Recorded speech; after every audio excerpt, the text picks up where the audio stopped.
Hey, thanks for listening to this Trainer Spotlight episode on Fitlete Radio. My name is George Pagan III. Let's meet our coach.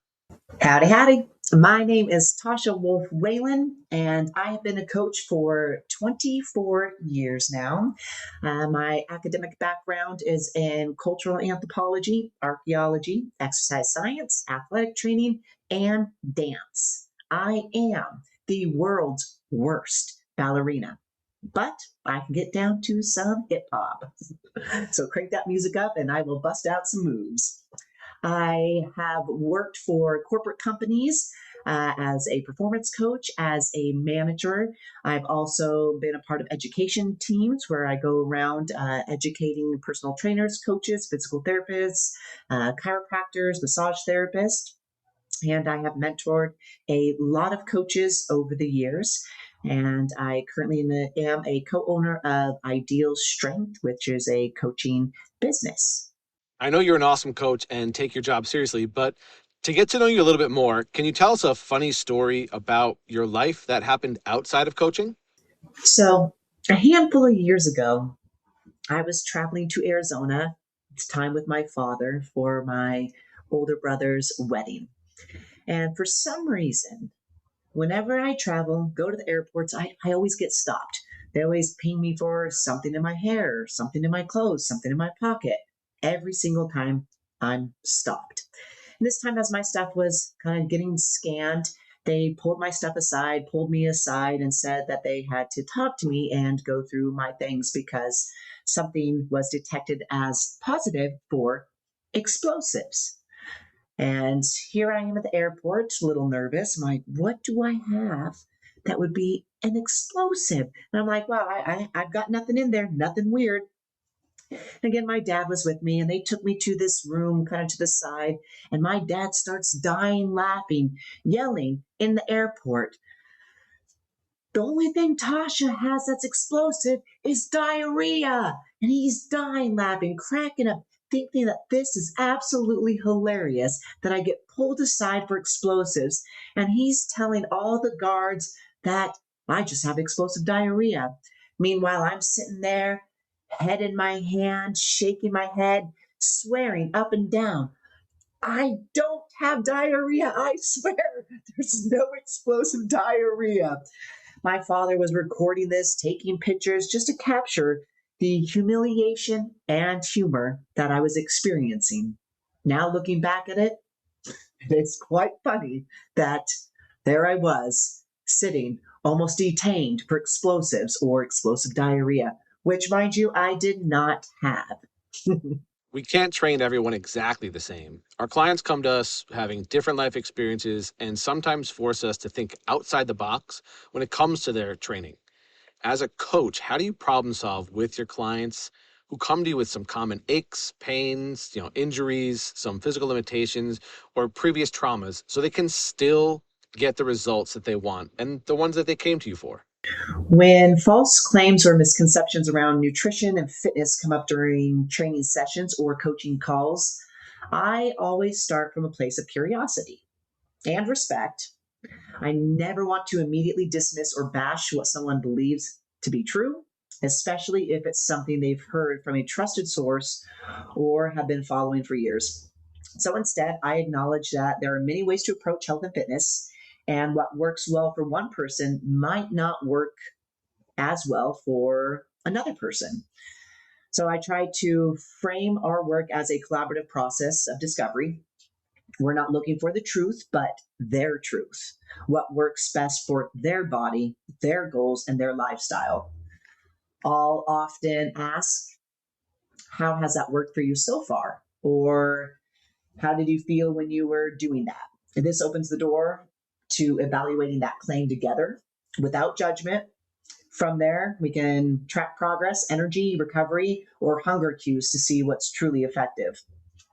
Sometimes I'll gently bring in evidence or reframe the claim, like explaining the difference between weight loss and fat loss, or clarifying how metabolism actually works, while reinforcing that we're building something sustainable, not chasing trends. Ultimately, I want clients to feel empowered, not corrected. I aim to help them understand that science evolves, bodies are individual, and that the best approach is the one they can maintain without or with confidence, clarity, and consistency. Just like we are, most of our clients are spending time on social media and can get information from other people in their family and social circles. When questions come up during coaching calls and training sessions, how do you address some of the common misconceptions around nutrition and exercise with these clients? When false claims or misconceptions around nutrition and fitness come up during training sessions or coaching calls, I always start from a place of curiosity and respect. I never want to immediately dismiss or bash what someone believes to be true, especially if it's something they've heard from a trusted source or have been following for years. So instead, I acknowledge that there are many ways to approach health and fitness, and what works well for one person might not work as well for another person. So I try to frame our work as a collaborative process of discovery.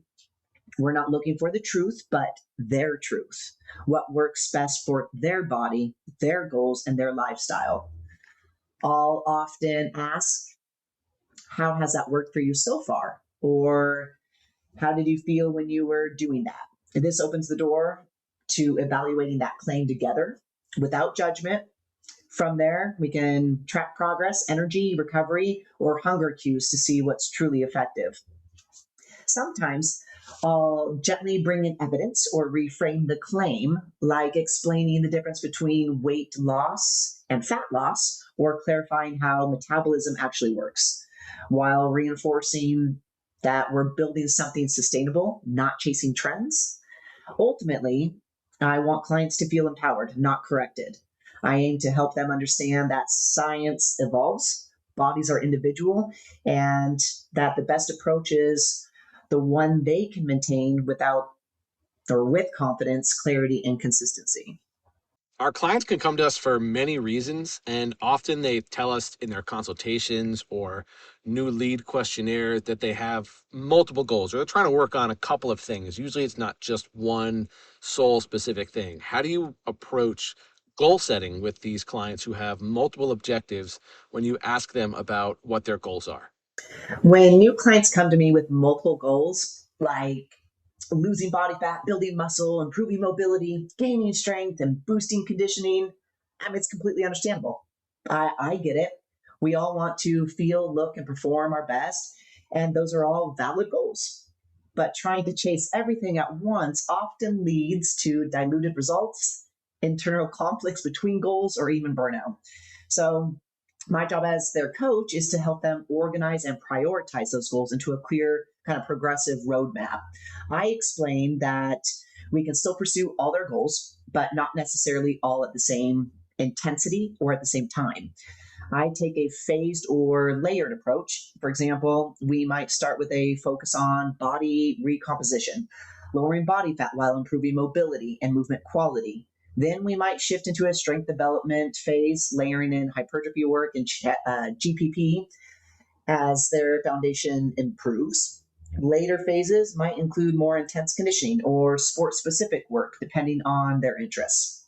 So, this approach not only keeps clients progressing, it also keeps them engaged and confident because each phase builds on the last and reinforces their long term success. Now, there are many ways to do it, but the key is aligning the right strategy with the right timing so that all pieces complement rather than compete with each other. I believe all coaches should have similar baseline knowledge before starting to work with people. And I'm building Fitlete to help bridge some of these gaps that exist in our exposure to education. What experiences or qualifications do you think are crucial for coaches to have in order to deliver the best service they can for their clients?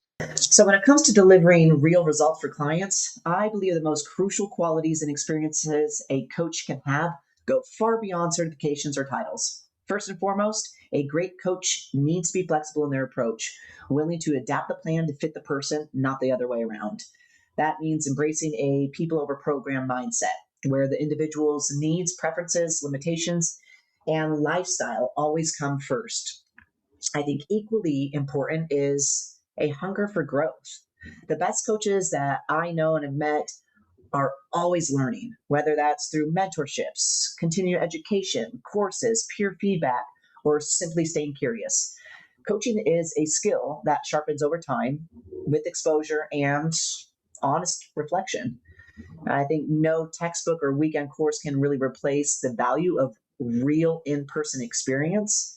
And the more diverse your client base, the better. Working across ages, goals, backgrounds, and abilities helps you become adaptable, empathetic, and effective in more scenarios.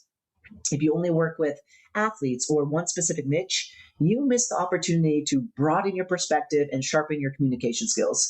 So I think variety is key. More the better. I think patience is also key. Results take time, and so does mastering the craft of coaching.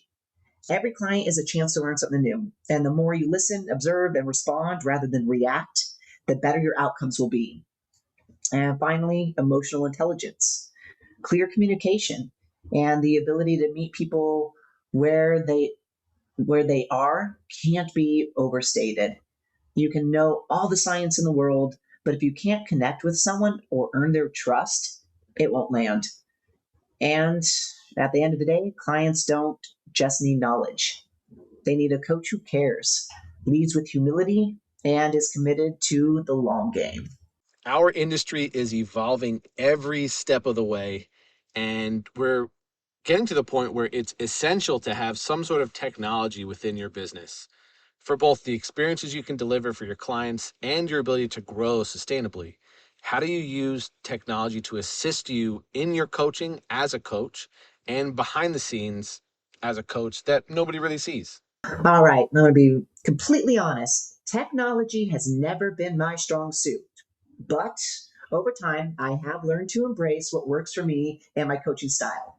While I know many coaches that have fully adopted high tech tools and apps for tracking and programming, I found that I operate best with a more old school approach, especially when I'm coaching in person. I still use pen and paper to take notes, jot down session insights, circle things, or even scratch things out. It helps me stay grounded and very present and engaged with my clients during their session. I found that relying on a phone or tablet, laptop during sessions can pull focus away from the client and create unnecessary distraction, at least for me. My priority is always to stay as engaged and in the moment as possible. Now, that said, I do use technology behind the scenes in ways that support both my clients and my business. For online coaching, I utilize programming platforms, Excel spreadsheets, and video modules to deliver training plans, movement demos, and education. These tools have allowed me to provide more structure, value, and accessibility, especially for remote clients. I also use a messaging platform and check in forms to stay connected and track progress between sessions. Ultimately, I believe tech should enhance the coaching experience, not replace the human connection. So I use the tools that align with my strengths and support my ability to communicate clearly, stay organized, and meet clients where they are. Whether it's through a simple whiteboard or a robust app, the goal remains the same: help people move better, feel stronger, and stay consistent. Tasha, thank you so much for coming on and sharing some of this great info about yourself. Tasha and I met through her husband, Dan, while we were at the Raise the Bar conference. I sat a little bit closer to Dan at the conference. She was directly next to him. And I don't think it was until the second one where we were formally introduced, but we connected right away about education, learning, and teaching our clients rather than only training them and giving them exercises. She is an impressive resume as a coach and as an athlete. So if you're unfamiliar with what she does, give her a follow on her socials. She is really awesome with working with clients and educating people. So I'm glad you got to know Tasha a little bit more through this episode. Check out the show notes to see how to connect with her best. That's all for this episode. If you want to learn more about Fitlete and possibly get your own episode, visit fitlete.com. That's fitlete.com. Thanks. I will talk to you soon.